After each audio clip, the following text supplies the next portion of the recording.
Thank you everybody for coming. This is the last talk in our year-long series, Controversies in Church History. Tonight, the most sensitive of topics, the church and the Holocaust, and something called history, myth, and responsibility. And so tonight we're going to talk about a little bit, if you don't know a lot about the Holocaust, there was a survey recently released by Americans in their knowledge of the Holocaust.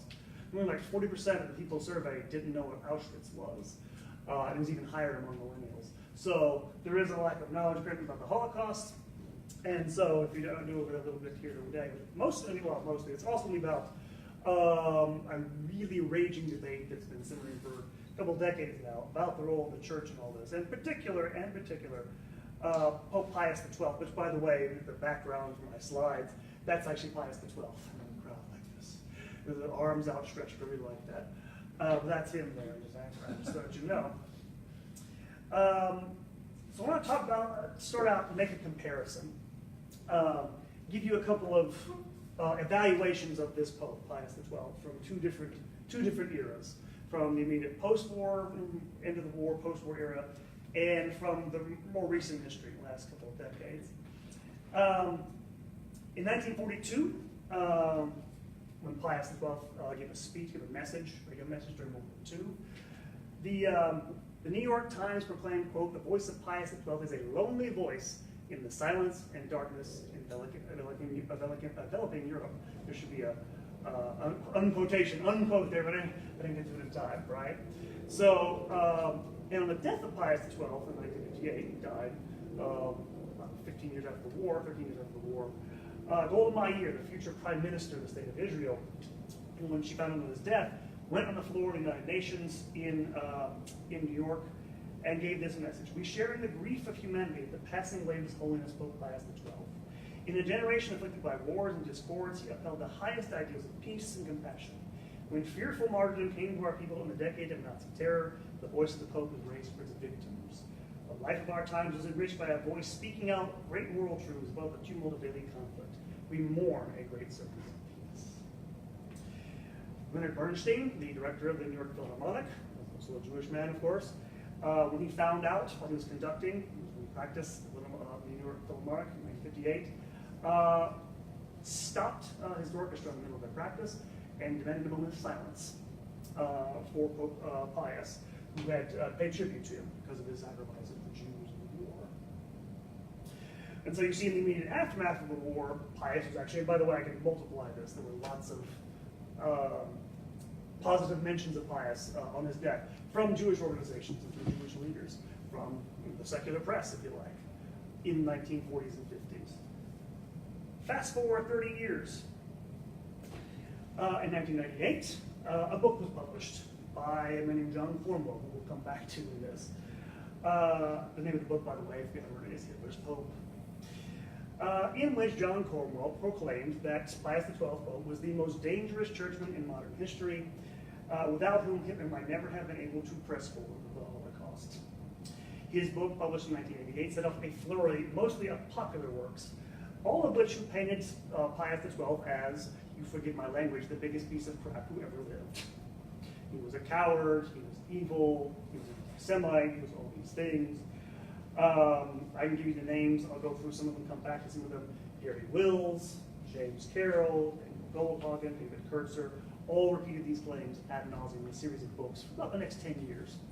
And I say this, by the way, one of the reasons I did this book made lots of money. It was a bestseller many times over. It was a spectacular claim to make.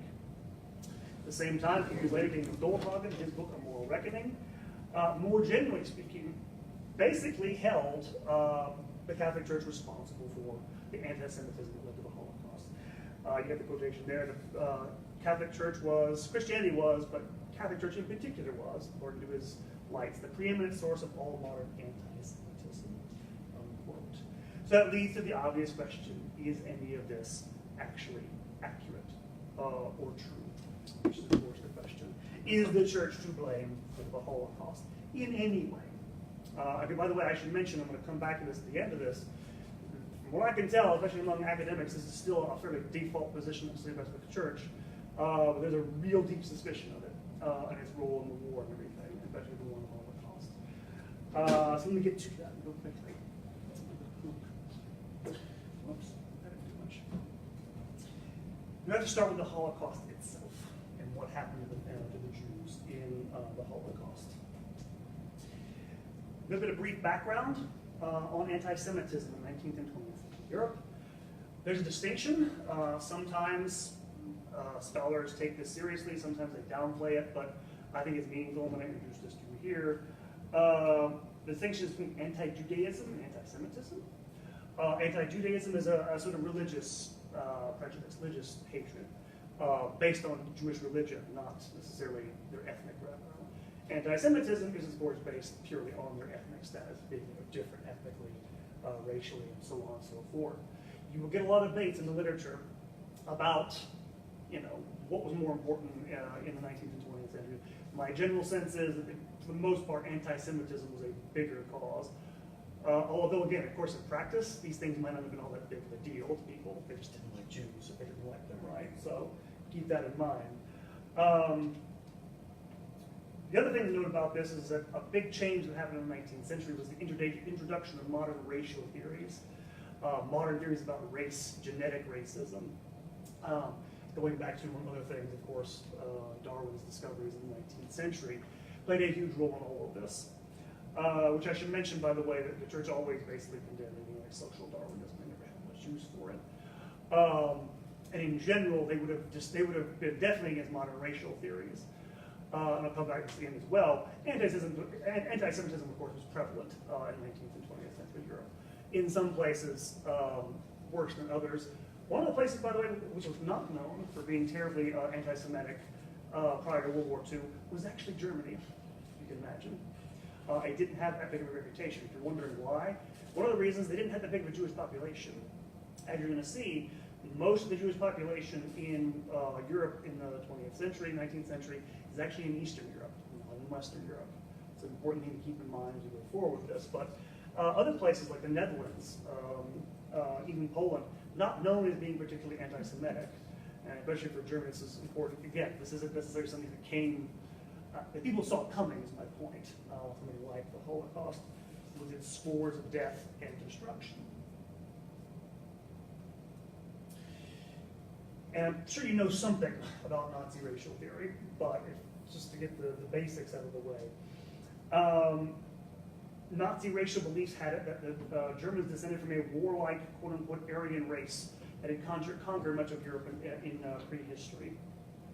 That, in fact, it was the source of the Germanic peoples in Central Europe, of which they were not necessarily all that pure. They had to be purified, but they were the purest descendants of this Aryan race. And that this race, this Aryan blood, was pure, superior to other races. Jews preeminently. Jewish people tend to get it off worse than all this, but also other races. Slavs, the Roma. Everybody knows what the Roma are? Gypsies, that's the colloquial term for us. They were also included in this mix of peoples that, were racially inferior to the Nazis. And of course, what came along with this, and especially as you get into, as published, as actually gets into, I don't think there's a book, Mein Kampf, which he published in the mid-1920s.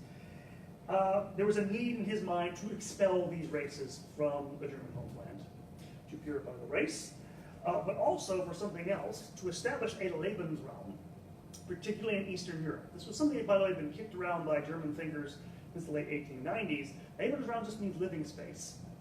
And it meant the fact that they were referring to this in the 1890s, I mean the pre-Nazi thinkers, of the need for more room for German expansion. The German people were becoming too numerous. They needed more land to occupy and live. And therefore, they wanted a colony in Eastern Europe somewhere. What's going to happen to the Nazis, of course, is going to take us a step further. Not only do we want the land, we want the land cleansed of its inferior races, which, by the way, will include Jews. It will also include lots of Slavic peoples in the mindset. But Hitler and the Nazis take that and turn it into an exceedingly murderous doctrine, as you can kind of tell from the description. And so what does this happen? By the way, I have to skip by the rise of the Nazis, even though it's very dramatic. They come to power in 1933, and actually that's the wrong date, 1935, for the Nuremberg laws. They move pretty quickly to start persecuting Jews. They start passing laws, banning them from things like the civil administration, keeping them out of jobs. But in particular, the laws passed in 1935 strike at their alleged impurity. The laws were designed to rid them, ethnically speaking. Nuremberg laws and other things forbade Jews to marry non-Jews or even to have sex with them. They were also then expelled from the civil service, among other things, and more or less, and I think officially, basically had their citizenship as members of the Reich. The Reich is the German Reich state, stripped of them. Also very important. I'll come back to that. 3 years later, in 1938, a young Jewish man in Paris killed the German ambassador there, Ernst von Graf, in retaliation for this persecution.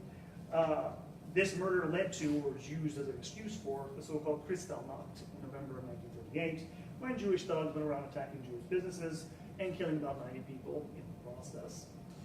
It was followed shortly thereon by legislation liquidating Jewish businesses, and began a systematic roundup of Jews who were still living in the country, as they began to round up not just Jews, but also Roma, homosexuals, disabled, and putting them into detention centers. This is the beginning of their sort of toying around the idea of expelling people.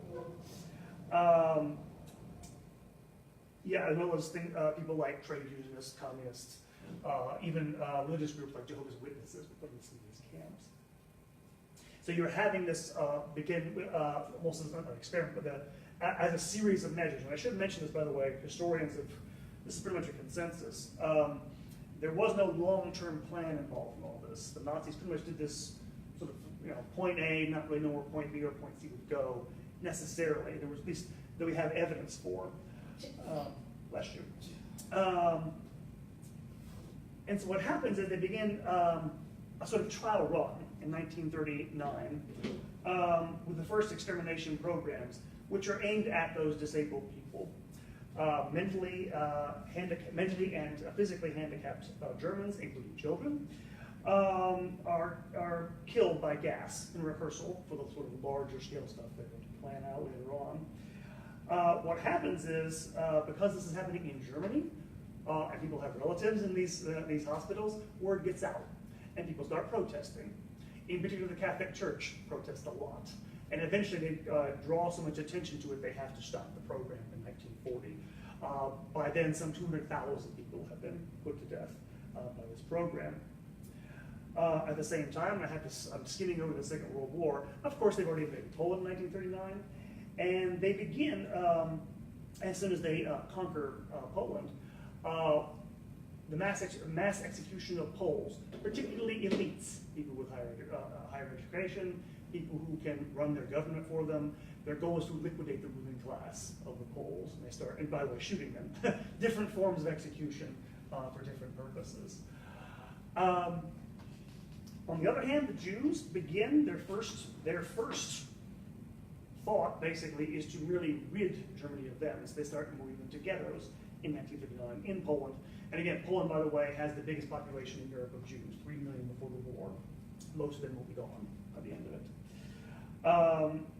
In fact, still official policy up to 1941 to resettle them somewhere else. In fact, they were the Nazis were still basically allowing German Jews to obtain a visa to immigrate until the end of 1941, you can imagine. There was actually a plan at one point to ship them all to Madagascar, which never came to anything. But the thing that really sets off the final solution, as they will come to call it, and that's one thing I want to mention, by the way, if you don't know about the Germans and the way they did this, they tried to hide all this. And even in their private documents, they never referred to this as, hey, we're killing all the Jews. They would talk about the final solution. They would use euphemisms for it. I'll come back to that, why that's important in a moment. The thing that leads to this all kind of going where it goes is the invasion of Russia in 1941. Why? Because again, it was part of their plan to carve out a Lebensraum in Eastern Europe. They'd already gotten Poland. They wanted part of the Soviet Union, Ukraine. And just again, I don't want to, this is about the Jewish Holocaust, and it's a unique thing. Their plan, by the way, by the end of it, literally was to kill every Jew in Europe, all, and numbers you use, 10 or 11 million of them. Hitler was also planning, according to historian Lawrence Rees, on killing 20 or 30 million more Slavic peoples just to make room for this German Lebensraum, to give you an idea of the scale of their plans by the end of this. And so as they advanced through Soviet territory, the SSS Einsatzgruppen, which is their advanced killing unit, would go around killing Jews, killing communists. Again, civilians, randomly, but specifically Jews, essentially. The first actual documented decision to actually terminate every Jew doesn't come out until the Wannsee Conference in 1942. There's a big conference of Nazi heads to decide what they're going to do about the Jewish question. We still, by the way, don't have an actual smoking gun, a document which says, yes, kill all the Jews. To give you an idea of how, well, two reasons for that. One, the Nazis were going to destroy records. The other reason, the Soviets, when they advanced from the east at the end of the war, they destroyed all the camps and destroyed all the records on their way to Berlin. So we don't have, quite perhaps, the documents that we need. He might not have written it down. He was that kind of person, apparently. And so you have the beginnings of the full-scale European-wide extermination of Jews program started by the end of 1941. And I'm going to show you a map in a moment. Virtually all of the extermination centers are in Poland. They're all in Eastern Europe. People will be shipped from the Western countries. I'm going to show you, by the way, a list of how many Jews died in which countries. It's actually the vast bulk of it's in 3 countries in Eastern Europe. Tiny number come from Western Europe, basically, comparatively speaking, to be killed there. Mainly in places like Auschwitz, Majdanek, Treblinka is the other famous one. You have, of course, work camps, which are slightly separate. How's it going? Work camps, which are slightly separate from this, separate from the gas chambers where they work to death.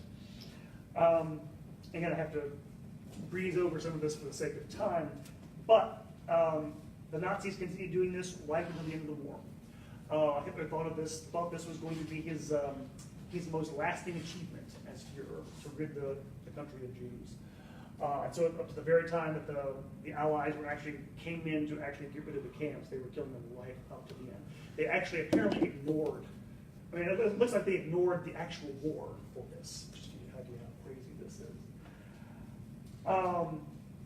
Which resulted, the numbers usually thrown out, I should mention this about all the numbers I'm mentioning, they're all kind of guesstimates. There really isn't, we do not have, I don't think, capability to get exact numbers. The number's something like 5.936, whatever, 6 million Jews, something like that. Could have been more, could have been less, we don't know. And one of the things I want to mention about this and emphasize and come back to it, and I'll show you in a moment, is that the Holocaust is very much a war crime. Why? Because I don't think it would have happened that way without the war. Let me show you what I mean. Just with the maps that I'm going to show you.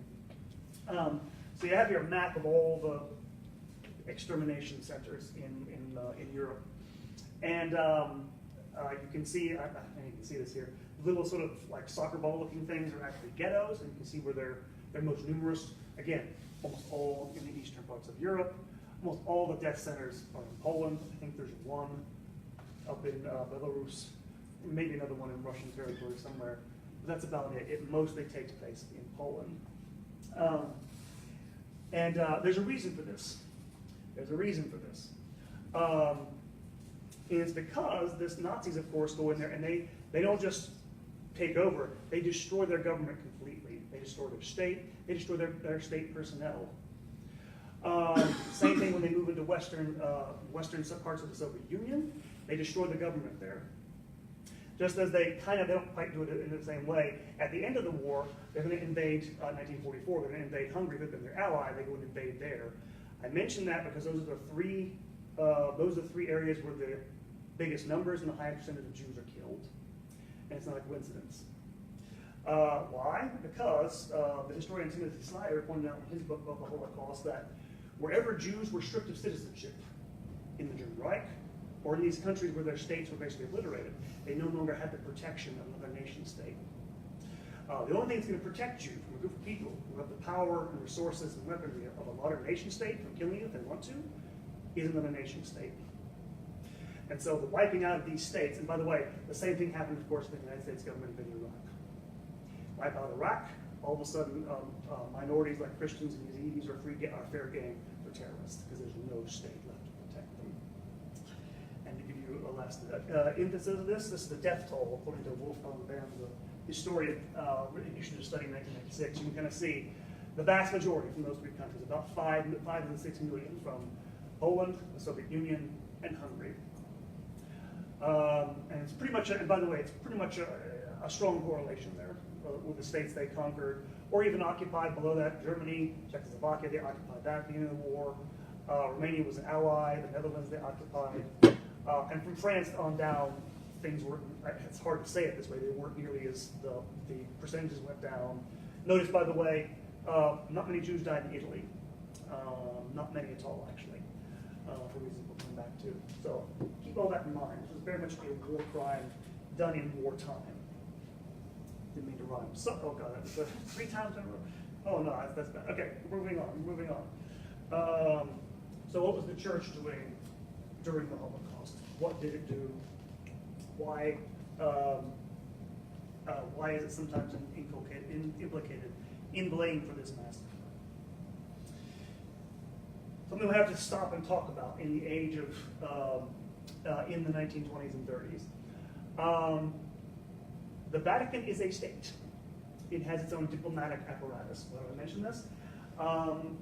It has holdings. It is an institution like that. I need to stress though, because it has relationships with all these Catholic churches. It doesn't own them. It's a state, but it's not a nation state. You know the difference? There are 2 differences. One is that you can't just order people around to do what he wants. You just can't. People is like, what are you going to do to me? The reason being, of course, the other thing a nation state has, the Pope doesn't have, is a monopoly of violent force. As Joseph Stalin once asked how many divisions the Pope has, he has none.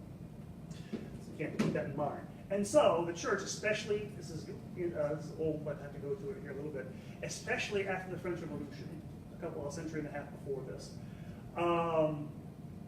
very concerned, again, to keep the independence of its institutions in various countries, especially where they are antagonistic to it, as free as possible. And so you get the church eventually, and it takes them a long time, signing concordats with modern governments. Most famously, and firstly, in the Lateran Treaty of 1929, with the fascist government of Mussolini. The church had never recognized the state of Italy since its founding in 1861, vice versa, relationship's not good. And I don't have time to go into Mussolini. He was an atheist and fascist too. He didn't have much use for the church, but he needed to play ball with them because his Italians were Catholic. And this, by the way, is still the treaty that governs relationships between Italy and the church to this day. Still didn't get along very well in the long run, but they did this partly to, again, give them some legal bargaining power with these regimes, so that they did violate those laws. They could at least come back and complain about it. That was the thinking behind this Vatican diplomacy. It was also the thinking behind negotiating with Adolf Hitler once he came to power in 1933. And by the way, because when the Nazi Party first entered the German Bundestag in 1930, the German Catholic Church had actually forbidden its members to actually become members of the Nazi Party. They knew what it taught. They knew it was against Catholic teaching. This changed with the Reichskonkordat, as they called it, the Concordat of the German Reich in 1933, again for the same reasons. They wanted to have it in writing that the Germans were going to do this for them, that they were going to have some sort of protection, legal protection for schools, for youth institutions, youth organizations, stuff like this, universities and those sorts of things within the Reich.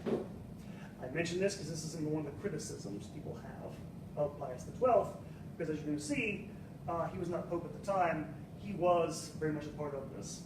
Eugenio Pagelli, who was Pius XII, was a diplomat from a family of, not papal diplomats, but from a Roman family with deep ties to papacy, with members of the papal household, Curia. He becomes a papal diplomat early in his career during World War I, rises up very quickly through the diplomatic service, and becomes Secretary of State to Pius XI, his predecessor. And it is actually under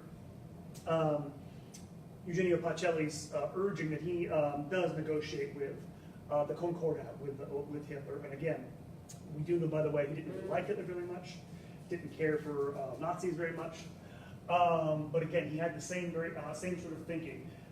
Eugenio Pacelli was a fairly conservative guy. I mean that prudentially speaking, personally speaking, very cautious. Diplomats tend to be that way. They don't want to give offense.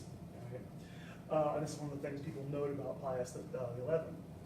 I have to ask the question down there, was he personally anti-Semitic? There's no evidence that he was at all, actually. He did actually have, I hate to put it in these terms, like some of my best friends are Jewish, he did have one of his best friends from his childhood was actually Jewish. So there's no evidence he was actually a personal anti-Semite in all this. A lot of the criticism will focus on his diplomatic efforts, or lack thereof. What happens is, by 1937, the relationship between the Reich and the church begins to deteriorate. And the reason for this is very simple. Hitler and most of his inner circle really hated Christianity, and in particular they hated the church. In an early speech, Hitler had proclaimed, quote, "The priest is a political enemy of the Germans that we shall destroy." Later on, one of his officials claimed that, quote, after they had, not a quote, after they had destroyed the Bolsheviks and the Jews, they would, quote, that quote, "the Catholic Church would be the only remaining enemy," unquote. Long term, the Nazis wanted to get rid of the church, even though they were sort of 3 or 4 levels down the order of their insanity.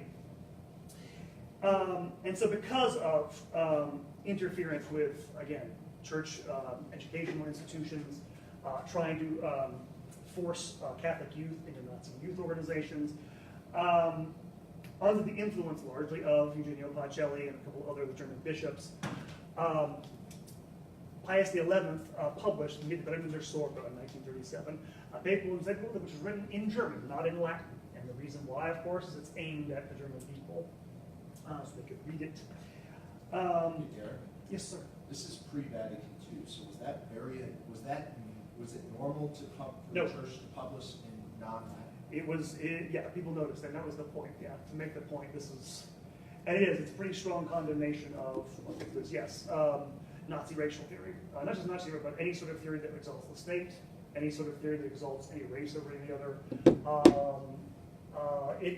And this is the thing, it really does piss off the Nazis. They really hate Pius XI and they hate Pius XII.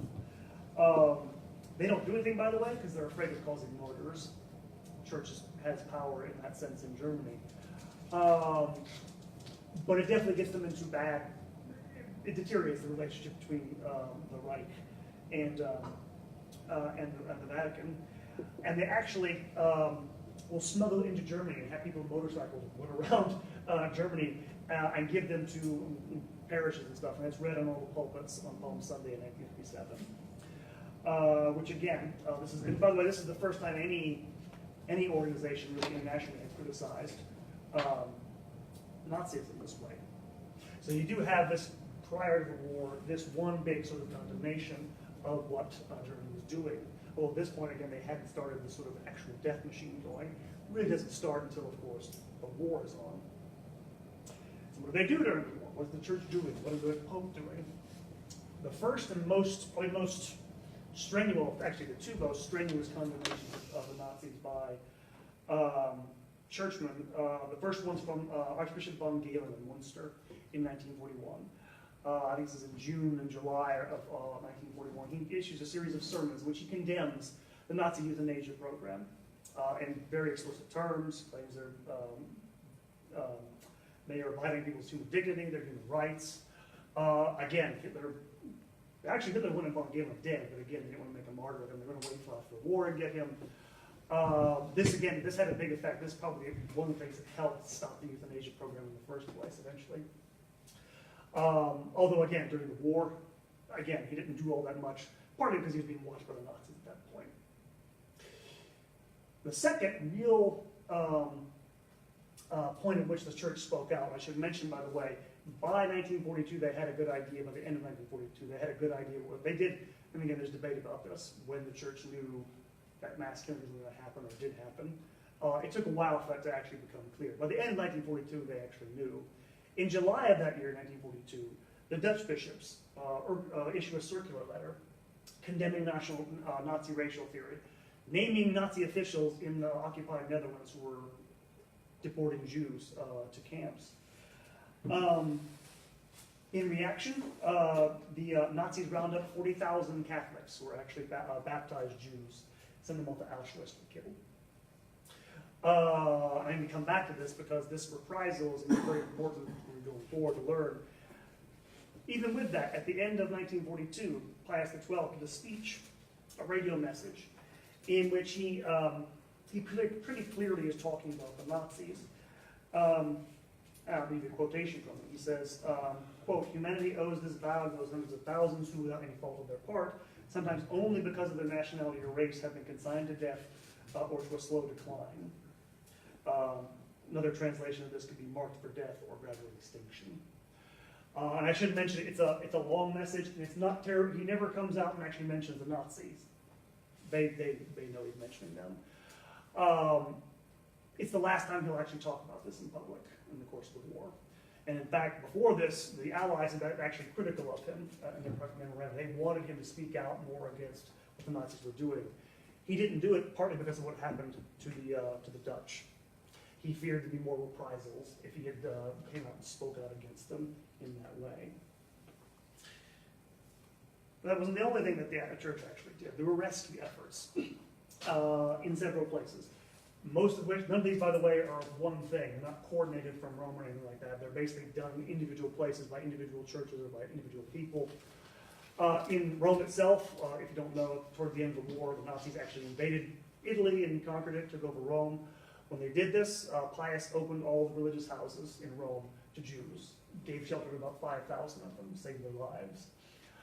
You also have the effort of individuals, very rare individuals, like Father Marie Benoit, a French priest, French Capuchin, who was actually in Italy at the start of the war, goes back to France for the sole purpose of actually trying to shuttle Jews out of France.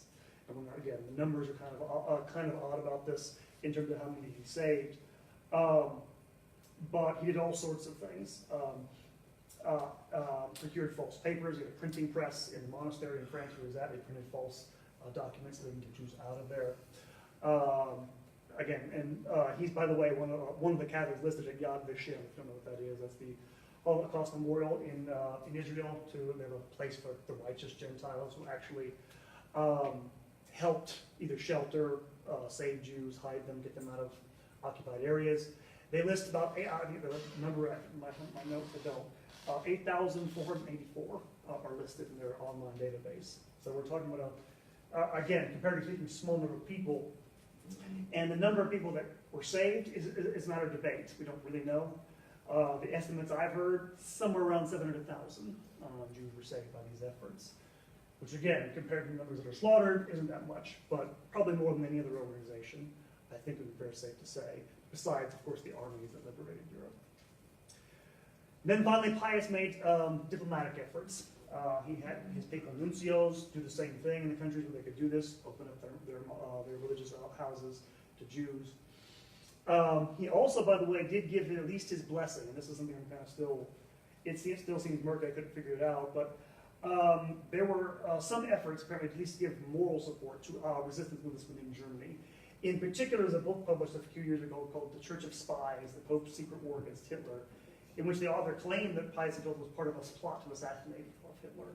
It appears he mainly gave his blessing to his credit several attempts to do so, including, if you've ever seen the movie Valkyrie, about the von Stauffenberg plot, he gave his okay for this as well. So behind the scenes, he did several things to try to undermine Hitler. So the church did during the war. Which brings me back to my original question. Okay, how do we go from end of the war, he's a hero, to 1990s, he's a dirtball? And this brings us what we call, sometimes people have called the Pius Wars. Because those books that were published in the late 1990s set off an argument. It's more or less died up to a certain degree in the popular press. It's still ongoing in the academic world. This actually begins even earlier than this. And you kind of have to go back to the post-war period. It was only, I believe, in 1944, 1945, the only criticism that really came from anyone with regard to Pius and the Jews during the war, was a story that was actually spread by the KGB that he had been a supporter of the Nazis, that he had been someone who aided in the death of the Jews. Came to nothing in the immediate post-war period. But in 1963, a German playwright named Rolf Hellmuth published a play called The Deputy, which painted Pius XII as someone who was basically Hitler's pope. Basically, his goal was to get Jews killed. I believe the play is like 7 hours long. I'm not sure I can get anybody to sit through that. And it ignited the first sort of round of, if you like, academic discourse about the role of Pius in the war. Several historians in the late 1960s and 1970s rebutted this. A couple of them were Jewish historians who, again, brought out some of the claims that I've already made. I should mention, by the way, one of the reasons why this is still ongoing, the Vatican is very, very, very, very, very reluctant to release all of its archives. And they released very little by the 1960s, so it was hard for people to defend Pius. You don't have the information. They're still releasing, they haven't released all the documents related to his pontificate as of yet. One thing about Rolf Hellmuth, he apparently had some sort of relationship with the KGB. That's apparently where he got the idea for the story from in the first place. If you're wondering, by the way, why the KGB would be involved in all this, Pius XII was a really, really fierce anti-communist. In the post-war period, in elections in places like France and in Italy in 1946, 1948, there were communist parties who had a fairly wide following, especially in Italy. The CIA worked for the Pope in Italy to make sure they didn't get elected in Italy. This was part of the payback for that. This kind of dies out by the end of the 1980s. What happens to start all this is in 1997, an article was published in the New Yorker by James Carroll. James Carroll, if you don't know, is a former Catholic priest who left the church in the 1970s and is a rather fierce critic of it, to say the least. And he's the one who introduced this idea back into general circulation. Long article claiming Pius had been silent in the face of evil. Again, the whole idea he was a coward, he was a collaborator, all this stuff. And it was a year later, of course, that John Cornwell, the British historian, published Hitler's Pope. And again, I hate to put it in these terms, but one of the things we'll get into in a moment is that this is partly actually a matter of intra-church politics.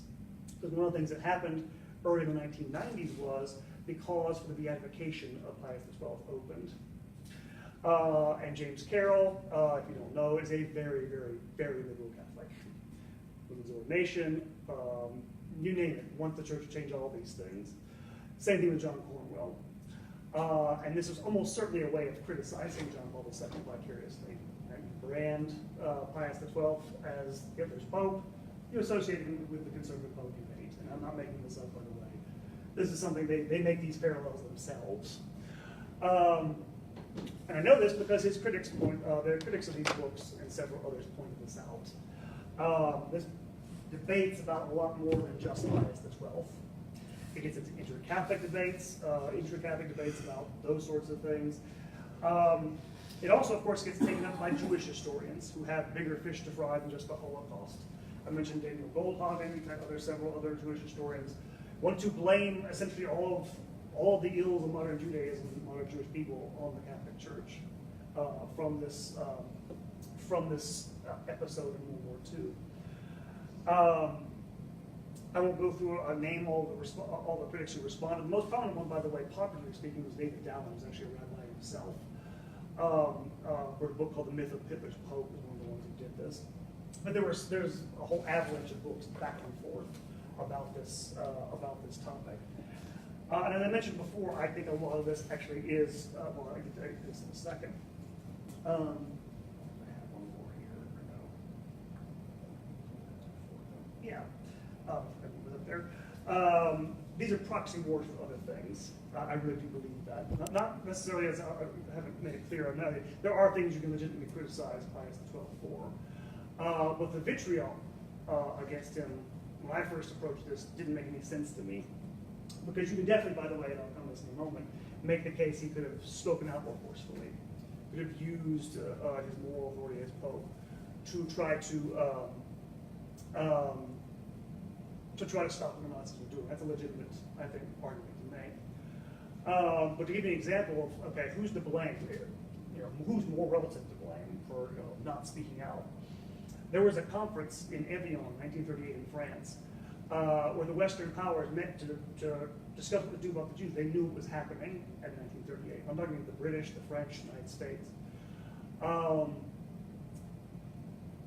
There was a plan. The Jews wanted to actually evacuate their people and move them to Palestine. The British, of course, were in control of Palestine at the time. They said no, wouldn't do it.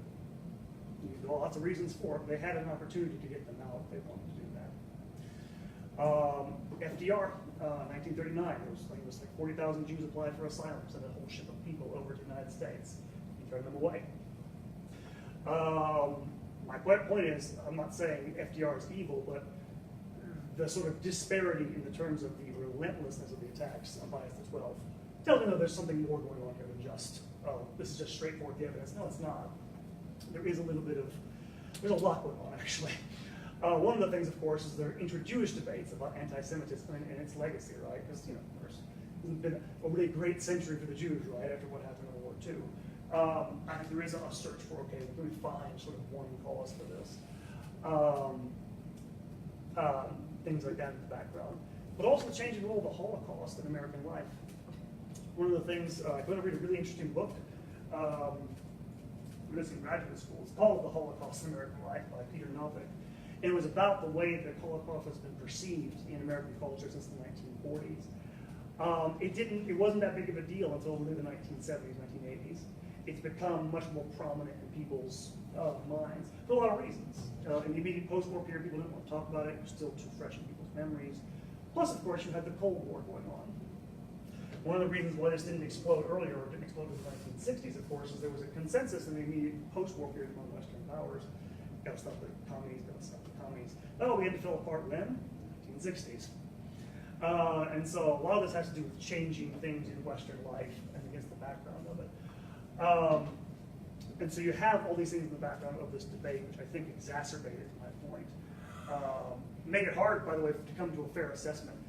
In researching this, I have to tell you, basically, there's basically two viewpoints. Pius is great, Pius is the devil, and it comes with it. So it brings about those sorts of passions, right, I think, for obvious reasons. And someone wanted me to make of this particular, by the way, and if I haven't made it clear already from what you've heard, from what I can tell, for the most part, people have dropped the whole Hitler's Pope thing at this point, 10 years, 15, 20 years on. John Cornwell hasn't, but he's a hack, to be bluntly honest with you, you can ignore him. More serious historians still make the criticism of Pius and the church, generally speaking, could have done more, didn't do enough, had more authority to act, and didn't. So what about this question of the silence of the church? First thing has to be addressed. Was there anti-Semitism in the church? Of course there was. This is an old legacy. There's no point in denying that charge. That's actually true. Having said all that, it doesn't mean every Catholic, and they weren't, obviously, and I mentioned there were people that actually helped Jews. Not every person was a slobbering anti-Semite who got up in the morning saying, how many Jews can I kill today? But it was there. And we do know, by the way, there were Catholic collaborators in the Holocaust. In Poland, again, usually minor figures. The most notorious, by the way, figure who collaborated with the Nazis in the Holocaust was actually a Catholic priest, Joseph Tiso, who was actually made the ruler of Slovakia. After the Germans went and invaded Czechoslovakia, he was made its actual president, if you like. And so you had some spectacular instances of collaboration there. So it did come to that in certain areas. And of course, just people in general didn't, if it was any sort of great uprising against, in general, against the Nazis in Germany like Catholics, right? And then finally, what about the church's moral authority? Because that's where the most serious criticisms come from. Not just people like, I mean, I don't have much respect for John Cornwell. Most of the people I mentioned, I think they are hacks. However, there are people I do respect. One of which you should read his articles, and Father Martin Ronheimer, who's a German priest of Jewish descent. He's a convert to Christianity and come to Catholicism. He wrote a very challenging essay in it's a conservative magazine that's called First Things, back in 2003, where he makes about as sharp, I think, an argument as you can, that if Pius had acted sooner, if he had used the church's moral authority, especially, and this is where I'm going with this, before the war started, quite frankly, I think after the war started, I don't think there was anything to do, to be bluntly honest with you. Once the war started, the only thing that was going to stop Hitler was another army, and the Pope didn't have an army. At least that's my opinion, anyway. But before that, again, he wasn't Pope before that, but he had a lot of influence with Pius XI. And again, this goes back to signing that Concordat, right? The reason why, for example, when the Nuremberg laws were passed, Pius XII, Pius XII didn't have any, they thought that was wrong. They thought it was a violation of people's human rights. They didn't speak out because they were worried about that Concordat. They had made a deal with the Nazis. And if you're wondering, this is where you get the criticism. Wow, he was a coward, he didn't speak out, he was a coward, he didn't do this. Again, do I necessarily buy that? Not necessarily. But I can see a path where if he had spoken out, again, things might have gone differently. Because remember, the Nazis were hiding what they did until the last minute. If maybe he had brought, perhaps, the church's attention that the church could bring to it, maybe that would have gotten the Western powers more involved. Which, by the way, if you're looking for a scapegoat besides the Nazis for this, I would say that would be the governments of Britain and France for not acting sooner against it, much more than Pius. Nonetheless, I think that's a reasonable argument to make. I do want to point out one other thing about this, though, as well. One of the things that's definitely changed in the last 100 years about the papacy.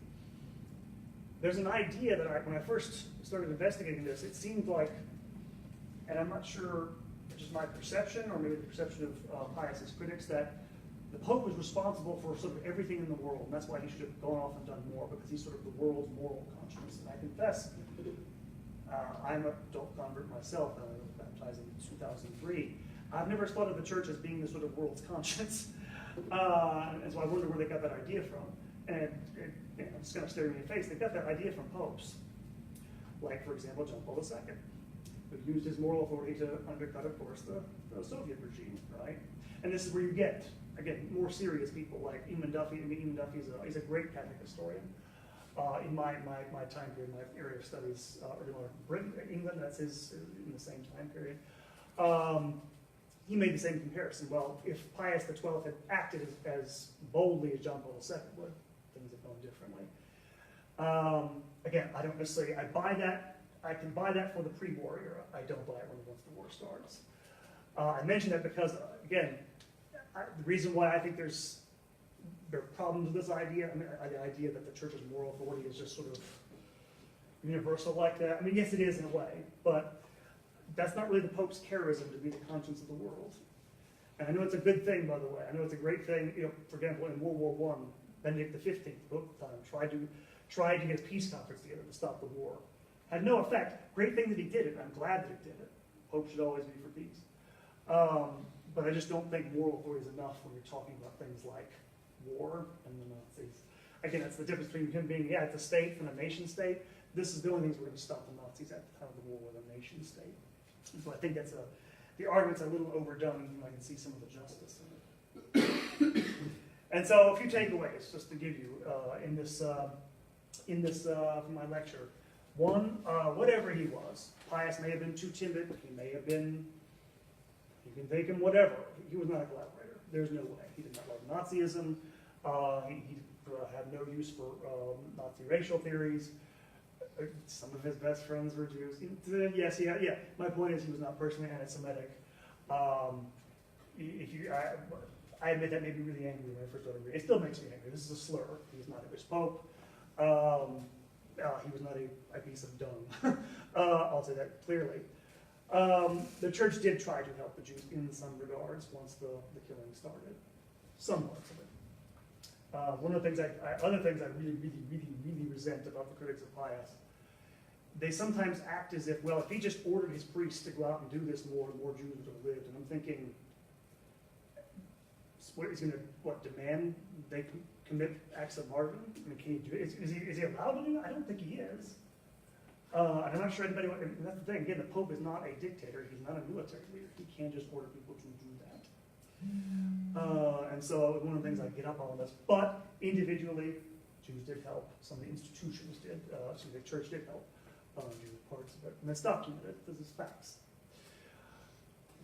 But the church and Pius might have done more. That is a fair criticism. That is not unfair. And by the way, at the back of this, I didn't even have time to get into this. In the other main big argument people make against the church in terms of the Holocaust is a much broader one about its legacy of anti-Semitism going back before the Holocaust, which I think there's also truth to that as well, which I don't have time to get into here. But I think as Catholics, we do have a responsibility because of that legacy to speak honestly about the Holocaust. To defend, I think you should defend Pius. I don't think he deserves the treatment. Does not mean he's beyond criticism by any means. I think you can make those criticisms. I don't think it's disloyal to make criticism of it that way, as long as it's done, respectfully and everything. Because it's very hard when you're in that situation. I mean, the Nazis put people in just horrendous situations where they had to make really awful choices.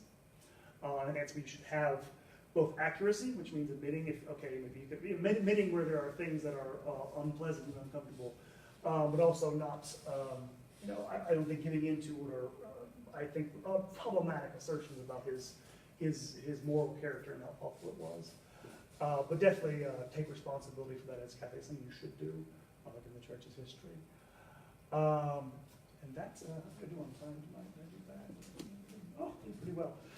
That is the end of the lecture. Any questions about the topic or Pius or the Holocaust? Yes, sir.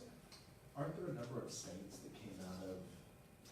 There are. Well, World War II, the camps. What's the man's name? The Capuchin. The one that died, the one that gave up his life for a married person. His name is. I should know it. Maximilian Kolbe, yes. Kolbe. There are a few, I don't know if any, there are a few that I know that have been beatified or they have causes open who actually helped Jews. I don't think Kolbe did that, or did he not? No, he just gave up his life for someone else. But there are, I know there are some Dominicans, I think, actually, they have a cause for beatification because of what they did. And yeah, there were Catholics and there were other Catholics who stood up to the Nazis. What they didn't do, and this is where criticism comes in, is they usually didn't do it specifically. They didn't specifically stick up for Jews. That's usually where a lot of the criticism comes. They didn't specifically, the condemnations of Nazis were too general. They didn't come out and specifically mention, hey, the Jews are being slaughtered here. And again, do I think there's something to that? Depends on the individual you're talking about. But no, there were lots of, I think in Yad Vashem there's something like over 545, the number of priests and religious who were listed there. And I think probably more, they just don't have knowledge of all of them. So, but there were Catholics who did something. Again, what's in the back of all this, of course, is that a lot of people did nothing, and it includes most Catholics, most people. And again, it's a hard thing for people to kind of come to grips with, and I think sometimes you want people to blame, which, again, it's not saying Pius is totally without blaming this, but I think it's excessive. Sorry, I did my teacher thing where I go on for 5 minutes, but yes, there were some. Not specifically, I don't think, for rescuing Jews. Although it wasn't Oscar Schindler was a Catholic, right? At least not practicing. I think he was actually. Schindler's List, I'm pretty sure he's Catholic. So there were some people there. There were some people, laymen to a certain degree. Yes, ma'am, Becky. Do you know if that Jewish rabbi who was in Italy, did he actually convert because of Pius XII? You mean the chief rabbi of Rome? Like Zoli, yeah. Yes, yeah, he did. I can't remember his name, but yeah, if you don't know, this is again another evidences of his personal relationship. The chief rabbi of Rome was so grateful what Pius did, partly for gratitude, but also became Catholic before. Actually took, upon baptism, he took his name, Eugenio, when he was baptized. So, but yeah, it was under his influence, yeah, certainly. Again, he was not, I don't think anybody can argue this personally, it makes some sense. But the excess is what gets, but yeah, there's those sorts of, I left a lot of stuff out for the sake of time, but that's one of the things you could use in his defense personally. And again, it's a tough thing to think, because you want to think that Catholics would always do the right thing, they would all stand up, and they didn't. But as I'm sure you know, everyone has free will, and we get into prejudice, fear, stuff like this. And again, it's a different situation where you, of course, you might get killed. It becomes, you can't demand people be martyrs. You just can't. I get the sense that a lot of times the critics of Pius wanted him to sacrifice all of his priests so that more Jews could live, and I don't think you can demand that of someone. It was unreasonable to demand that. Yes. So were there a lot of people leaving the Catholic Church, the Christian faith, to go to Nazism, or were they doing both? Or was it like forbidden to do both, or was it one of those? Oh, you mean in terms of like Nazism? Yeah. There was for them, that's a good question in terms of like how compatible people thought Nazism was with like Christianity. Yeah. For the most part, Christian leaders knew it wasn't. Right. I think people on the ground, partly for nationalistic reasons. Hitler, you have to understand, Germany was a bad place in the 1930s. He made them feel proud of their country again. And I'm sure there was a fair number, I don't know for a fact, but I'm sure there's a fair number of people. I mentioned during the war, there were bishops hesitant to criticize the Nazis because it's wartime. You don't want to criticize your country during wartime, and that was a real pull on them. So I'd say probably some of that, but I think most educated people understood you couldn't swear the idea of one race being superior to all others. Because you had popes repeatedly said there's only one human race. Over and over, there was no question about the actual teaching. Of course, there are all sorts of people who know the church is teaching their own things, but I don't know if people left this. I didn't mention this at all, but the Nazis did try to co-opt all the Christian churches in Germany. They tried to actually establish what they call a Reichschurch, where literally they tried to amalgamate all the Protestant churches anyway under one umbrella. There were, by the way, pastors who did resist, and I know who Martin Niemöller was one of these famous. You ever heard the phrase, first they came for the so-and-so, then they came for, that's Martin Niemöller, that's the phrase. And then Dietrich Bonhoeffer, who was executed for trying to assassinate him. There were some Lutheran ministers, evangelical ministers who did. But on the whole, they just, I'm assuming, again, fear, lethargy, and people, this is a big debate, by the way. I mentioned Daniel Goldhagen. His jaundiced view of Pius and the Catholic Church. He published a book in 1986 called Hitler's Willing Executioners, in which he argued that German people weren't just passive in the face of the Nazis. They were actively wanting to kill Jews. And some of them were, but mostly they weren't. Again, I think people are looking for, they want to think people that do evil things are always malicious, and they just do it sometimes out of self-interest. It's not matter. I assume a lot of it is, look, that phrase, I remember the exact phrase, Martin Niemöller, first they came for the Jews, I wasn't a Jew, then they came for the whatever, then they came for me, there was no one to sneak up to protect me. The whole idea is, you don't care what happens to somebody that's part of an out-group. They're not your people, so you don't worry about it. And that's kind of, I think it's more like they just didn't worry about it. And there's still debates about, like, what did the German people know and when did they know it, right? Because there were rumors, probably as early as 1941, bad things were happening. People didn't necessarily know exactly what things were happening. Again, the Nazis tried to keep this basically a secret. So, but as far as leaving the church, I don't know there was a mass exodus from the church. It's just people who were in the church that didn't, again, not everybody's brave. You would have risked your life to oppose the Nazis. There were some, by the way. There was a group of students, University of Munich, I think, called the White Rose. It was a student, there were Catholics involved in it. They issued a bunch of pamphlets in 1943, I think, denouncing the Nazis and talking about them in pretty harsh terms. Got back to them, and the 6 main leaders were killed. And so occasionally, but every time it happened, it didn't end very well. I mean, again, I think this is a matter of the power the Nazis wielded. You needed to have a big army to stop that at that point. Oh yes, Becky. Well, the anti-Semitism, this might be a silly question, but the legacy, does that go all the way back to the crucifixion? Is that why? This is complicated, but yes, this goes back to the Gospels. And it would take a whole other talk. I am planning a talk on next year You for just this. talked about the legacy, and I'm like, I assume that's where it kind of Sure. goes. Well, to go to the Gospels, again, one thing about the Gospel you have to remember, there are, to put it in these ways, antagonistic statements against Jews in there. When the Gospels were written, Christianity, first of all, the Synoptics, it was basically a Jewish sect. My point is, Christians were a tiny minority when those books were written, meaning they were the ones being persecuted. So there's a different power, there's a resentment for that reason, of course, which gets lost when Christianity becomes the dominant power. And so that sort of antagonism gets fed into a totally different society in Western Europe. And there's a lot more that goes into it, I can't have time to get into, but it's not just that, but it's not just like it's not just hatred of Jews for the sake of hatred of Jews. Again, this kind of goes back to critiques. I mentioned intra-Catholic debates. Again, one of the debates, people don't mention this explicitly, but I know people have voiced this in other context, that one of the reasons why the Holocaust happened is because the church is so exclusive about its beliefs. That is to say, that the church is the one true church, salvation alone comes. In other words, its exclusivity is what leads to something like this. And therefore it needs to drop. Again, it's this insider-outsider thing. You let the outsider Jews die. I don't agree with this, but that seems to be lurking in the background of all this. Because one of the things that comes through really, like, again, I understand some of the critique that, for example, Pius was more concerned about Catholic institutions than he was about saving Jews. I'm like, that's his primary responsibility, is to take care of Catholics. What's he supposed to do? Let them, he doesn't have a right to risk their lives for them, does he?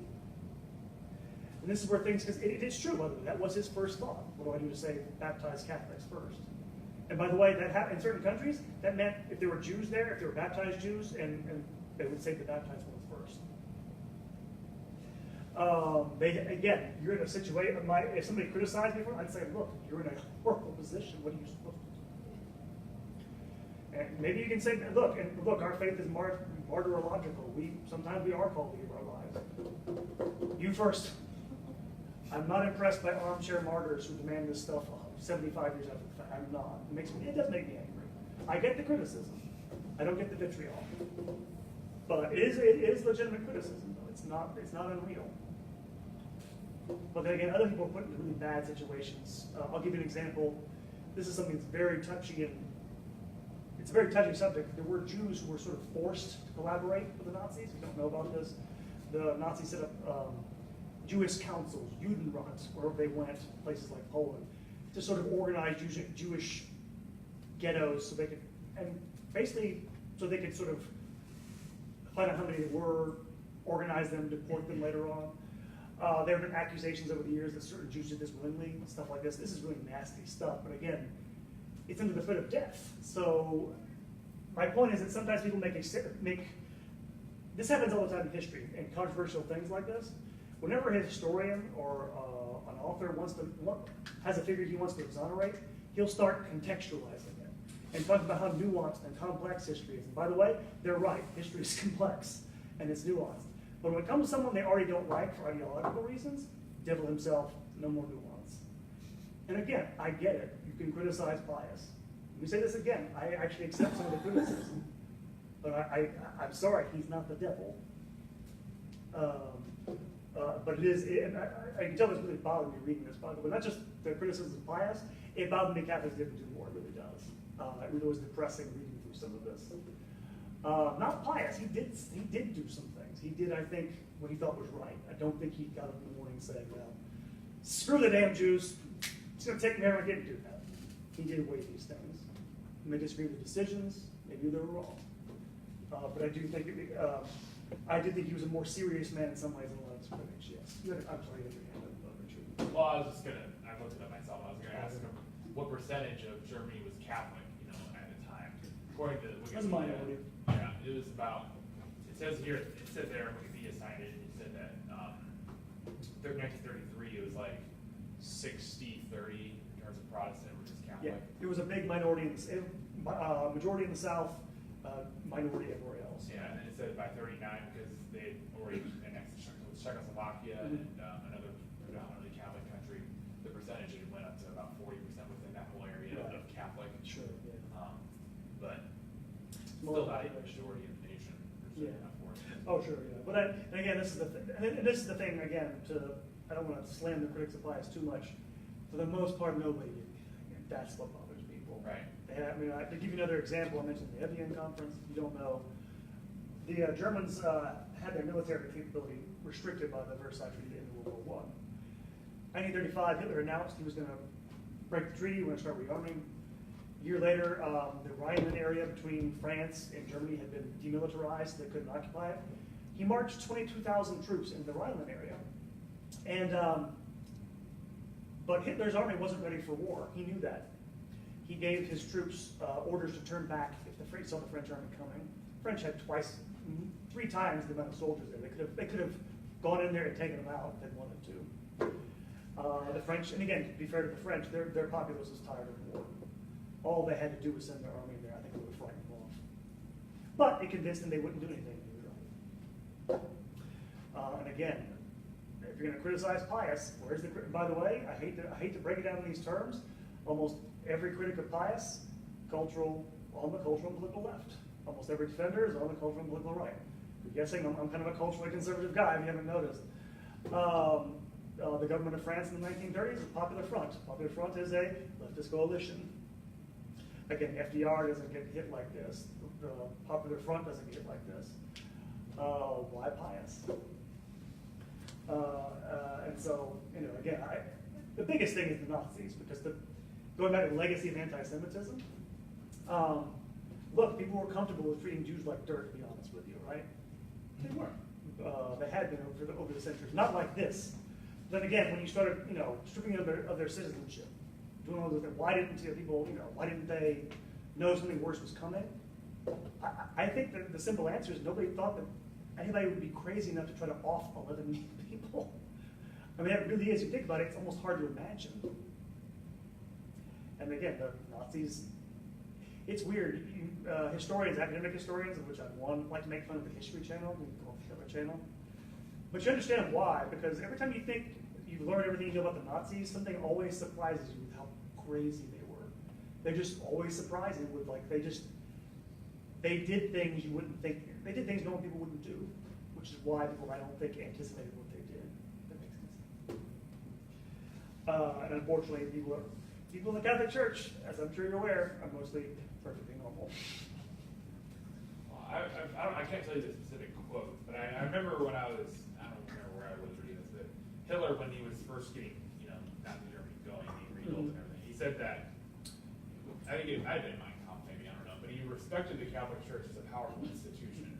And they did say, and he said, he was like, but he didn't think they went far enough because the Catholic Church didn't command its own army and command its own nation state. So basically, he was like, okay, and like you mentioned, they're basically lower on the totem pole when you get out of that way. Sure.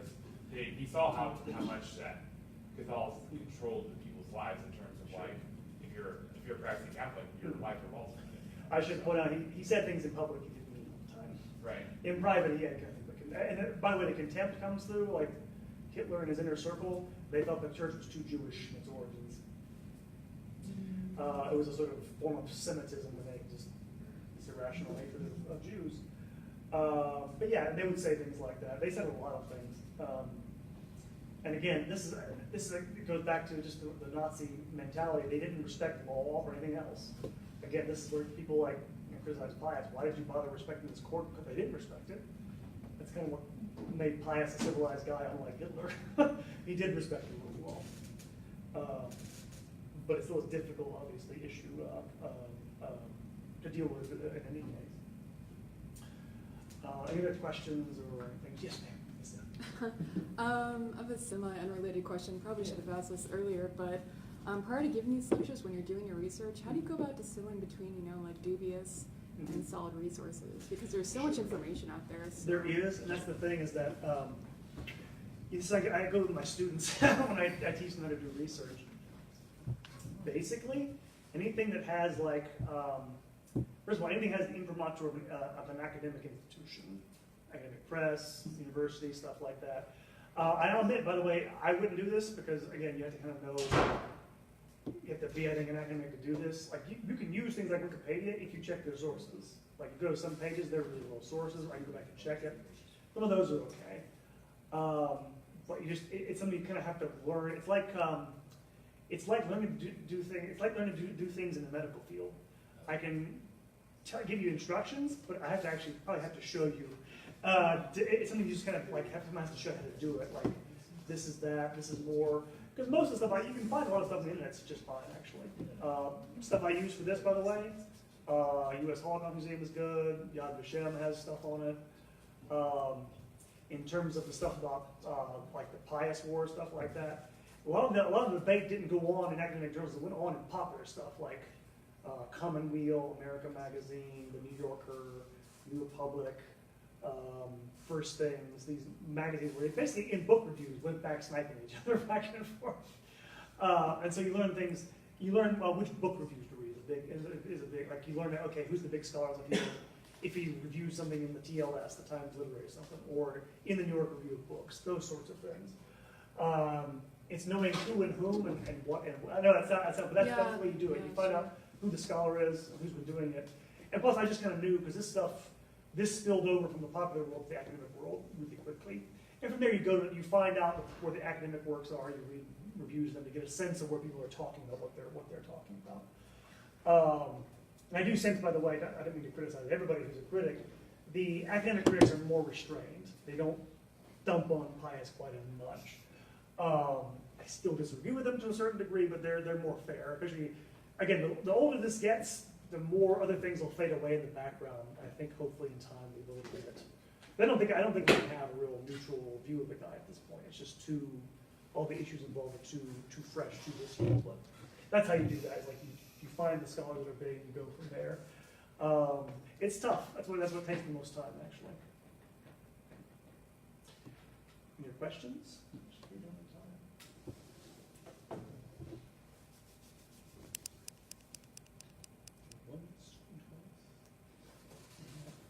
Thank you guys for coming out. I'm very appreciative of you. Very appreciative of it.